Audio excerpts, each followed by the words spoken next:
serious car crash is every motorist's nightmare. Doug Patterson had a multiple crash at speed. The car ended up like this, but Doug walked away from the wreck. Driving along, decided to overtake this lorry. Going past the lorry at about 70, I had the sensation I was going to hit him. I hit his car with my back end, spun round, hit the crash barrier, hit the front of his lorry, crash barrier again, over the top of him, having turned a somersault, front end into a telegraph post, split it and landed upside down. I remember thinking at that stage, my God, hold on, don't die. But Doug didn't die. Miraculously, all he got was a scratch. How did he do that? His car was one of an increasing number in Britain fitted with an airbag.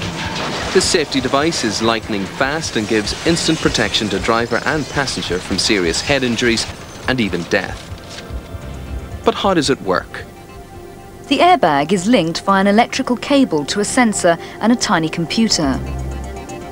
Contained in the sensor is a small tube with a ball inside.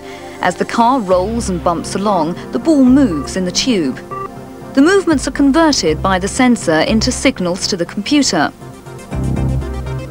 All the time the car is driving along, the sensor sends these messages to the computer so it knows how fast the car's going when it hits a pothole or a sleeping policeman. But only a very violent and dangerous impact and deceleration makes the ball hit the trigger point at one end of the tube. That sends a danger signal to the computer, which in turn tells the airbag to blow. How does it do that? Well, the computer sends an electrical impulse to the airbag unit in the steering wheel. This impulse causes a spark in the yellow tube, which ignites these white crystals. As they flare, they produce nitrogen gas, and it's this that filled the airbag. It's safe because it's fast. 4 times faster than blinking. So fast, Doug didn't know what happened till he was safe. It was all over so quickly, I wasn't actually conscious of anything other than I have this vivid recollection of 3 or 4 loud bangs. Static in the car, hanging upside down, I saw this, what I recall now as a greyish, deflated balloon, a large thing hanging from the steering wheel. Other than that, there was nothing to suggest it had been up and back down. The bag inflates and deflates in rapid succession. Why?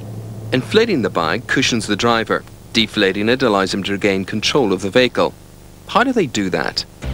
With a special computer, designers like John Cooper can determine exactly how the airbag will react to countless different collisions. This is vital because if the bag inflates too early, it can force the driver's head back, breaking their neck. And if the bag's too late or doesn't inflate enough, it won't give any protection at all. The computer can simulate thousands of crashes and test the bag's reactions to each, saving time and enormous expense. A typical crash test would cost you approximately £10,000 to complete. That doesn't include the cost of the car or the people or the components that are used in the test. That's just for the facility. And we can run thousands of simulations and they cost a few pence.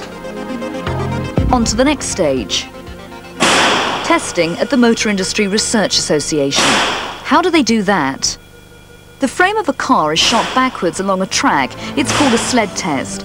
This rapid reversal exerts the same force on the driver and passenger as a crash stop. Then it's time to test the bags in a real car to make sure the findings of the computer and the sled test were spot on. The crashes staged during the test prove that airbags work, and in real life, Doug's the living proof. I was fine. I had a sore shoulder. I had 1 or 2 lacerations on the top of my head, 1 or 2 on my left hand, and that literally was it. And then when the ambulance came along and the fire brigade, and I could see people scratching their head and shaking their head, and clearly they'd expected to be cutting people out, I then felt bloody relieved, to be perfectly honest. Happy to be alive.